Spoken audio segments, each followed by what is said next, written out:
ফিলিস্তিনে চলছে হামলা, মরছে মানুষ, গুড়িয়ে যাচ্ছে ঘরবাড়ি। গুগল ম্যাপের মানচিত্র থেকে ফিলিস্তিনের নাম মুছে ইসরায়েলের নাম দেখাচ্ছে।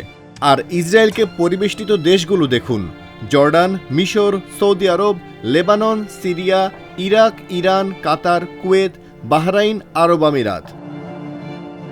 এর মধ্যে মিশর সহ হাতে গোনা দু-একটি দেশ ছাড়া সব আরব দেশের নেতারা ফিলিস্তিন প্রসঙ্গে নিশ্চুপ রয়েছেন। এখন প্রশ্ন হচ্ছে, আরব দেশগুলো চুপ কেন?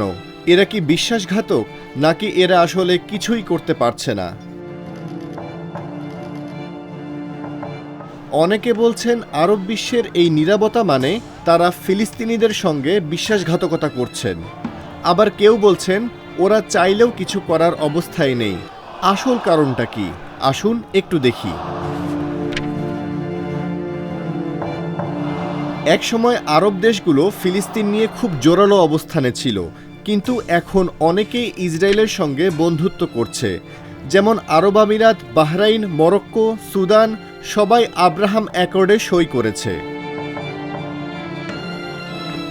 আব্রাহাম অ্যাকর্ড হলো একটি চুক্তির নাম, যেই চুক্তির মাধ্যমে কিছু আরব দেশ আনুষ্ঠানিকভাবে ইসরায়েলকে স্বীকৃতি দেয় এবং সম্পর্ক স্বাভাবিক করে।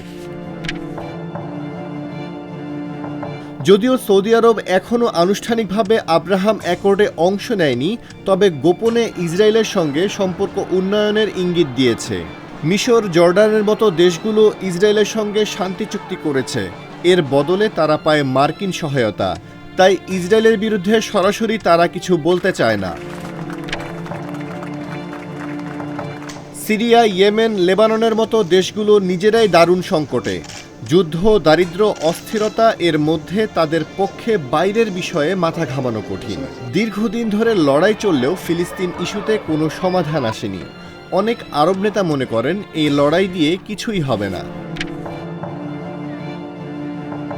যুক্তরাষ্ট্র বা ইউরোপের সাহায্যের উপর নির্ভর করে অনেক আরব দেশ, আর যুক্তরাষ্ট্র হল ইসরায়েলের সবচেয়ে বড় বন্ধু।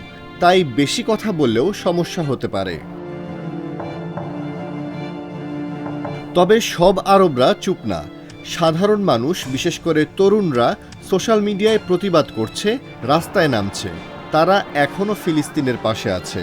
এছাড়াও কিছু দেশ আছে যারা এখনও ফিলিস্তিনের পাশে আছে, যেমন কাতার নিয়মিত গাজায় সাহায্য পাঠায়, আলজেরিয়া খোলাখুলিভাবে সমর্থন দেয়, মিশর মধ্যস্থতার কাজ করে, খোদ আমেরিকাতেও হাজারো সাধারণ মানুষ বিক্ষোভ করছে গাজার সমর্থনে।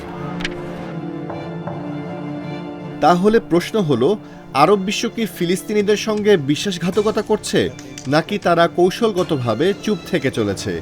এই প্রশ্নের উত্তর এক একজন এক একভাবে দেবেন। তবে এটা স্পষ্ট যে ঐক্য আরবদের মাঝে একসময় ছিল, সেটা এখন আর নেই।